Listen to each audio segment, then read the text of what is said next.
Welcome back to the Homegrown Advantage YouTube channel, where we provide race coverage and analysis of domestic racing here in Australia. What a weekend we've just had. We've had the Melbourne Warrnambool, men's and women's, a lot of crosswind action across both days. Today, we're going to be diving into the men's race. Let's get into it. The route, 266 kilometres from Avalon Airport down to Warrnambool. It mostly trends in a southwesterly direction before hitting the Great Ocean Road down here, and then it comes back up to the finish in Warrnambool. The wind was a big deciding factor here. We started off with a southerly, and it really got going in the back half of the race. And as you can see, there are a lot of straight roads, a lot of areas to split things up. We've got a lot of narrow roads as well around there, and so I was really looking forward to that heading into the race. Rolling out of Avalon Airport, we had a pretty benign start. Terence Hoare from the Duda cycling team was the first to get up the road. He was out there for a while before strongman Tim Cutler jumped across. Tim's actually won the Dirty Warnie before, I think last year, which is just like the Melbourne Warrnambool, but on dirt roads. And I think he might have done that pretty much breaking away from the very beginning. So very strong rider and someone you probably want to have with you if you're going to be up the road all day. He's obviously got a bit of an engine. They pushed the gap out to about 5 minutes or so at the 130k mark. That was the biggest advantage that they got. And they seem to be working really well together. You can see here the two of them just having a quick chat. That's Tim Cutler saying, do you mind if I come and take the bonus seconds? Terence Hoare, of course, he's happy to let that happen, keep the cohesion. And you can see them here just coming over one of the KOM points. Take a look at the flag that the judge is holding up. It's straight sideways. Like the wind is really blowing at this point. I thought maybe there were a few opportunities for the bunch to split a bit earlier on, which we didn't actually end up seeing. But the point being here, we had a lot of the right ingredients sort of starting to come together. And I thought what we were going to see was a really exciting back half of the race on those narrow, straight roads as we started coming into Warrnambool, especially off the Great Ocean Road. So Tim Cutler, he takes the bonus seconds there. He gets the KOM points, I think, for the podium at the end of the day. And just after that, we did actually end up with a small chase group established. So you've got Ronan Teese here, Brendan Green, and there's one other rider there. Again, still a long way to go at this point. I don't think the peloton was too stressed. Brendan Green, he's very strong. Ronan Teese, pure climber, and with so much flat, windy terrain here, I don't know if that's enough horsepower to really make a big impact on the back half of the race, even though these guys are very strong. It's a big race, the long race. There are a lot of hitters back in the bunch that you have to worry about. We did see a small chase group as well established here. John Carter was in that group. Also Brendan Davids, he's wearing the green Pro Velo Super League leaders jersey. They ended up getting up the road. Only a small advantage, and they came back pretty shortly after that one. But it was as we started to hit that second half that we really started to see the race for the win kick off. The peloton, they brought the gap down to the leaders pretty rapidly and started attacking each other with more of those big names that we were expecting to see in the back half of the race. Ollie Bledin from Brennan, he punched ahead. He caused a pretty decent reaction in the main field. You can see actually in his attack here, he sort of rolled off the front a little bit. There had been a few attacks before this point, and then he just sort of drifted off. Very strong time trialist, obviously gold medalist on the track in Paris. So he managed to get off the front, bit of an advantage, but Cage Body Wrap, they'd probably be the only sort of whole team, I would say, who could go head-to-head with Brennan. There are a lot of strong individuals, but I think as teams go, it was really just Brennan versus Cage in this race here. And they actually ended up putting John Carter on the front to chase down Ollie Bledin. So John Carter, he's got a pretty rapid sprint. Definitely someone I could see winning this race. And so it was quite interesting to see him actually doing a lot of the chasing to bring Ollie back. But Cage, they had a stacked team. They had Cam Scott. He had 2 years with Bahrain Victorious. He's just come back, former winner of this race. They also had Tylee Lane Welsh, actually, who's been on some really great form lately. So I think that's more where they were looking to use their resources. So John, he brings the gap down. He brings it back to Ollie Bledin, brings him in. And it became pretty clear at this point that Cam Scott was the man that they were riding for. But you can see here, just as they bring back Ollie Bledin, this is where it really kicks off. Cam Scott, that's him in the blue colours. He's going around. He looks over at his teammate, Tylee Lane Welsh, and says, come on, mate, let's go. If you want to be in the front split, you got to follow me. He's got Hamish McKenzie in his wheel there in the purple. And you can see everyone scrambling behind to try and follow this move. Rudy Porter's there. And it's actually Cyrus Monk who's coming across there. And you can see how hard Cyrus is working. He's a really strong rider. So to see him sort of really having to push hard just to try and come across shows how fast these guys are going. And I think for Cam Scott, he's probably someone I would expect to do really well in those crosswinds and then sprint from whichever group he's in. To be honest, he could win no matter how big the group is that he comes to the finish with is. But obviously in these crosswinds, the safest place to be is at the front. So he's looking to try and get on the front foot here. He's pushing ahead. That group of three that he ended up forming is probably a little bit too small. And so they end up sort of coming back.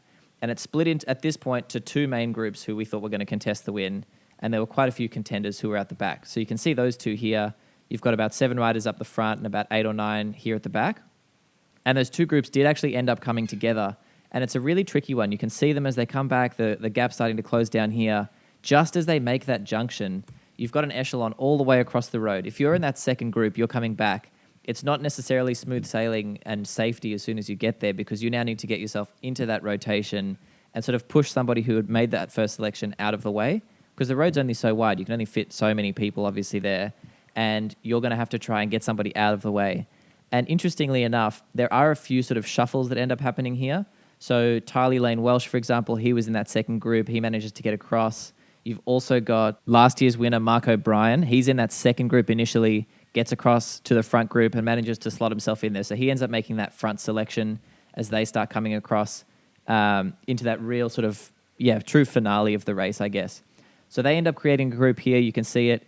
You've got Cam Scott, Tylee Lane Welsh from Caish Body Wrap. You've got Mark O'Brien from Trappist, former winner. You've got Blake Agnoletto in the orange, and it's his teammate Tristan Saunders coming across. And then Hamish McKenzie is in the purple colours there for the Axion Jayco Continental team. So really strong group out the front here. There were 3 riders chasing. You had Brendan Davids, Jack Ward, and also Zach Marriage. Zach Marriage, if you remember, he actually missed a bit of the SA Kick-It. He was doing the Tour Down Under, so he only did stage 1, stage 2, missed out on any sort of GC points. So he's one of these riders who I expect to really challenge Jack Ward for the overall league classification, the under-23 classification, and crucially, the Jayco Alula contract. And so he's here trying to make a big mark on the race. Unfortunately for him, both of the riders in tow on the same team have got 2 teammates in the front group. So they're not going to be giving him any help or any assistance. He's over there on the left-hand side, sort of trying to shake them off the wheel. He decides to go all the way over to the right-hand side, really trying to make things hard for them, as hard as he possibly can. But those 3 riders, they actually never quite got across. You can see how close they got here, not quite making it to the end. Zach Marriage, look how small he gets himself. He's trying to give as little assistance as possible to the 2 riders who are behind him. He wants to know that if he gets across, if he does make it, that those 2 riders have had to work just as hard as he has. And in those crosswinds, sitting all the way in the gutter like that, it's the right kind of decision, in my opinion, because otherwise you just get across, you end up with a team of 4 out the front, and you're really outgunned there. It's not a great spot to be in. Tristan Saunders, he's starting to struggle. He'd done a mountain of work to get to this point and make that front selection. Similar with Tylee Lane Welsh, he'd done a lot to sort of pull that gap out. He ended up getting tailed off from that front group. And so we ended up with only 5 riders out the front as they came into the last sort of 4 or 5 Ks. And the attacks were flying at this point. Mark O'Brien was the one who was really leading the charge. You can see here him countering as soon as Hamish McKenzie swings off the front. That's Blake Agnoletto straight onto the wheel, Cam Scott following there. So really strong ride from Mark O'Brien. He's sort of up against it a little bit. Blake Agnoletto, Cam Scott, such strong riders, really challenging to get rid of them. And interestingly enough, Blake Agnoletto even threw in an attack at one point. You can see here over on the left-hand side on the downhill section. And I actually took this as a sign of weakness, to be honest, when I first saw it. Normally, if a sprinter's going to attack at some point, especially within the last sort of 3 or 4 Ks from the finish line, usually to me that tells me that they don't back their sprint and they're looking for a different way to win.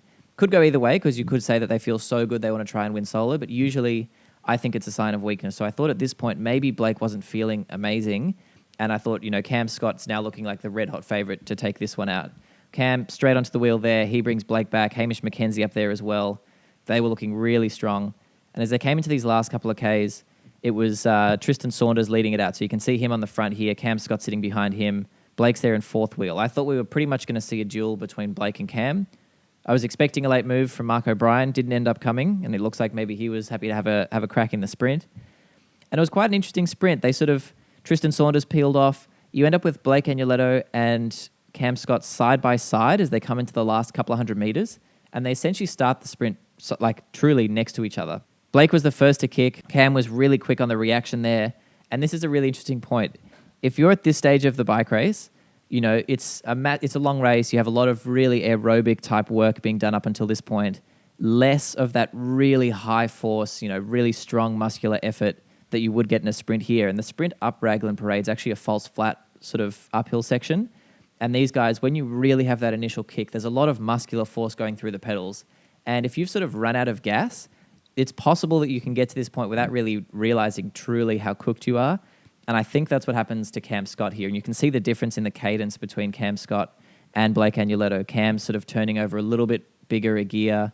Blake's got a bit more of that punch, that sort of sharpness that you need at the end of a race like this. And I think what Cam Scott's trying to do here is actually box Blake in as much as possible. So if Cam managed to get the early jump on Blake, he could sort of hold him there on the right-hand side, and it would make it really hard for Blake to end up getting out of that sort of boxed-in section. But Blake, he's wise to it. He ends up giving Cam a little bit of a nudge, just moving him out of the way. And you can see immediately as he really starts to step on it, how quickly he just punches ahead of Cam Scott. Cam's very fast. So for Blake to be able to just punch ahead like that shows the form that he's in. He's flying up here. You can see he immediately opens up a gap of 2 or 3 bike lengths. He keeps sprinting out of the saddle. Cam Scott, he has to sit down. Hamish McKenzie sitting behind. He's sort of swinging all over the place. I think he was going to have a hard time coming around either of those two. But Blake Agnuletto, very strong all the way to the finish line. He stays out of the saddle right until the last moment, sits up, can't believe it. Cam Scott, he takes second. Hamish McKenzie in third. You can see Tristan Saunders there celebrating behind. Really strong ride from the Brennan guys. Congratulations all round. Well done to Blake. Fantastic win from him. And then just behind, you can see Jack Ward sprinting against Jack Marriage. These two are riding for 6th place on the road, but crucially, they want the under 23 points. In the Pro Velo Super League, the one-day races, in terms of their points on offer, actually pay the same as a GC for a tour. So there are a lot of points here for coming 6th overall. It's like coming 6th in a tour. Jack Ward, he's sprinting. He's a little bit fresher. He's been trying to sit on. He's obviously had a bit more team support than Zach Marriage has had in those last 10Ks. A little bit fresher. We saw as well how punchy Jack was at the SA Kick It. So he gets over the top of Zach Marriage. I don't know what they're putting in the water there for those Brennan guys because they're sprinting well up Raglan Parade. You can see Zach Marriage head down. He comes across the line in 7th. To be honest, it's not going to be a dramatic difference in points there, but you never know. Over the course of the series or the course of the league, you know, that might come back to haunt him. So we'll have to wait and see on that one. But anyway, Blake Agnuletto, fantastic win. A lot of congratulations here at the end. Here's what he had to say. Oh, mate, just unbelievable. Like, the people like Tim and Moff who put this team together. Tim's obviously won it before. And just as a team, we wanted this win so bad. And we got it done. Just the most amazing team ride all day. Boys riding the front or following moves. It was just A-grade race from us. And so as you look at the top 10 here, Blake Agnuletto ahead of Cam Scott, Hamish McKenzie, Mark O'Brien, Tristan Saunders. That's the front group there. Tylee Lane Welsh, he managed to hang on actually in 6th. So it was Jack Ward, Zach Marriage for 7th and 8th. Brendan Davids there in 9th. And James Forbes from the bunch, he takes 10th, winning the bunch sprint from there. Looking at the league standings overall after the Melbourne Warrnambool, Blake Agnuletto, he goes into the lead on 200 points. He's ahead of his teammate Jack Ward. Jack's got the single asterisk there, which means he's an under-23 rider. He's leading that classification. Brendan Davids there on 166 in 3rd. Tynan Shannon after his great result at the SA Kick It, still sitting in 4th. Hamish McKenzie is leapt all the way into 5th. He's an under-23, but I don't expect him to be competing in all of the events here, so I'm not sure if he's going to be contesting the overall classification for the under-23s. You have to go all the way down to Julian Baudry in 9th, who wasn't here at the Melbourne Warrnambool. He's the next person who could sort of contest Jack Ward. They're over 100 points. He's over 100 points behind, so he's a bit of a way back. Zach Marriage, he's sitting even further down there in 12th place on 53 points, so a bit of work there ahead of Zach. But Jack Ward, he's a fantastic mountain biker, and I think he's going to be doing a lot of mountain bike this year. Remains to be seen if he's going to be at every single round. So if Jack misses one and Zach's there and does quite well, you know, that gap can come back really quickly. So definitely not over at this point for Zach Marriage. Really looking forward to seeing how he goes throughout the rest of the season. That's the Melbourne Warrnambool. We'll have the women's analysis out soon. Catch you next time.